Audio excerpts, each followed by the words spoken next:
If you're from the West, you probably only know two things about Armenia. One, that there was a terrible genocide there in the early 20th century, and two, that it's the country where the Kardashians claim their heritage. Now, both of these things are true, but neither will tell you very much about what it's like to be in Armenia right now. I spent almost a week there, and every single day I learned a little bit more about the nation and its people. And I'll tell you right now that it's nothing like you might think. This is Yerevan, the capital city of Armenia.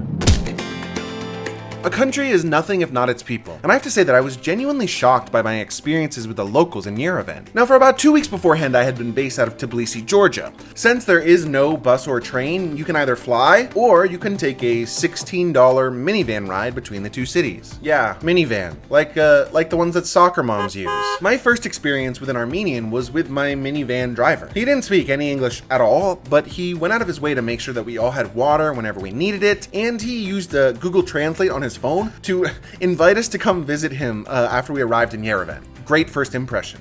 The next day, as I usually do on my first day, I took a free walking tour. And for the next 4 hours, the guide showed me just how scrappy Armenians can be. Even though he was only working for tips, this guy took no shit. You can really tell that he takes his role as sort of an ambassador of his nation seriously. Over the course of the tour, he really described to us the history of Armenia in detail. And when you start to really learn about the constant adversity that they have faced and that they continue to face, you can quickly understand why he would be so passionate about building these sorts of bridges. On that first day, everyone I met was so open and forthcoming and passionate. It was really refreshing.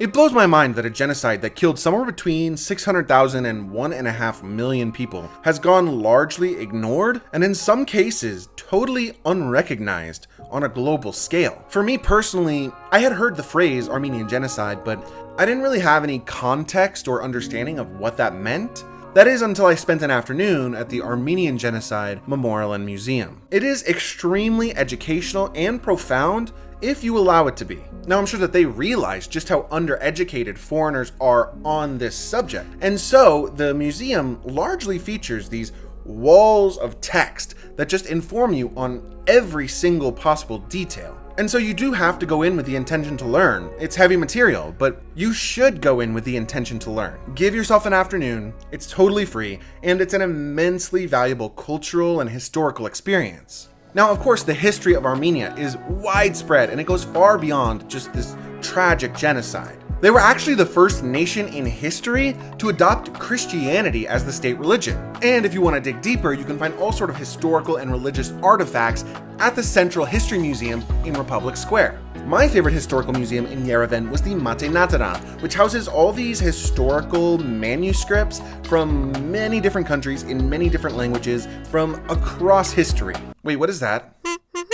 It's a shame that fancy writing as an art form has been mostly lost to time with new and continued advancements in technology, but I see you, calligraphers. Keep calligraphing, keep doing calligraphy, calligraphers. Armenia was formerly a part of the Soviet Union, and because of that, when I imagined visiting Armenia, I sort of imagined a lot of buildings and architecture in that very brutalist style. And it does have that in some ways, but I quickly learned two things. Firstly, I learned that the brutalist style can actually be kind of pretty.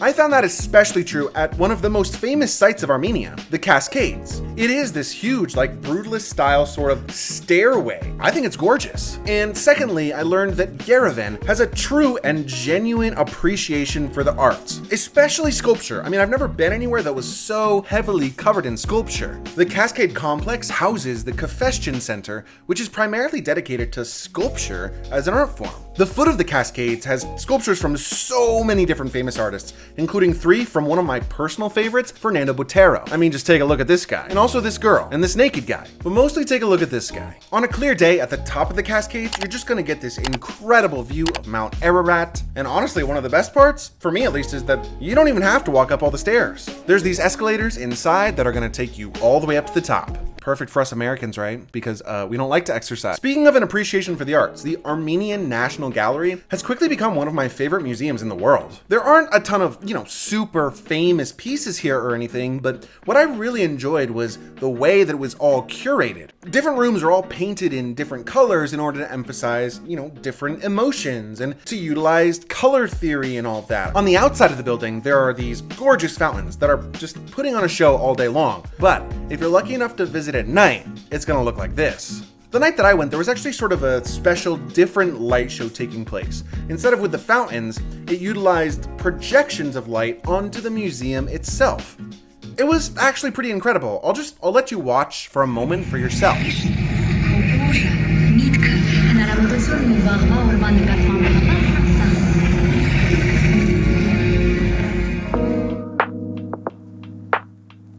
The most eye-opening thing about visiting Yerevan was realizing that I sort of live my life in a way that's very similar. I sort of live my life very similarly to the way that the Armenians do. The workday oftentimes starts a little bit later in Armenia, oftentimes from 10 a.m. to 6 p.m.-ish, because the people just love being out at night. Not necessarily even partying per se, but just hanging out and socializing and exploring later into the evening. Aside from even just bars, you'll see these gamer clubs all over the place, which were so cool. There's tons of jazz music all over town, so there really is something at night for pretty much everyone. As it is, I also love the night. I'm a night owl. I also found out that Armenia is the only country in the world to make chess a mandatory subject in school, just like math or science. As it is, I also love ow, I bit my tongue. As it is, I also love chess. Challenge me sometime on chess.com. I'll find a way to blunder my queen in a way that you never imagined possible. The local bread is called lavash, and it's so important to the people that it's actually been added to UNESCO's Intangible Cultural Heritage list. As it is, I also love and revere bread in potentially unhealthy ways. We're the same. I get these people. Give me some nighttime bread and chess, and I'm good, I'm thriving. Things in the Caucasus are complicated at best. Georgia, Armenia, and Azerbaijan are constantly either fighting against each other or with or against Russia. Couple that with historical issues such as the Armenian genocide, which was perpetuated by present-day Turkey, and Armenia sort of finds itself surrounded by conflict at all times. Internally, the politics are complicated as a result of all of these things. Understandably, I mean, the people just want to ensure their own safety, which has been in jeopardy many times over the years. Why do I bring all of this up? Well, because before visiting, it was my guess that Armenians would be grumpy and unwelcoming and unfriendly to foreigners. It wasn't based on anything I ever personally experienced. It's just that their history is so filled with strife and conflict that you would almost understand if they were maybe a little bit less welcoming to foreigners. But it honestly could not have been more the opposite. I felt actively welcomed. Yerevan is a beautiful city with lovely people, gorgeous scenery, amazing art and culture, and a unique history. It is certainly a bit of a hidden gem, at least when it comes to American tourism, but Yerevan has quickly become one of my favorite cities that I have ever visited, and I will absolutely be telling anyone who will listen, including you, to go as soon as you can.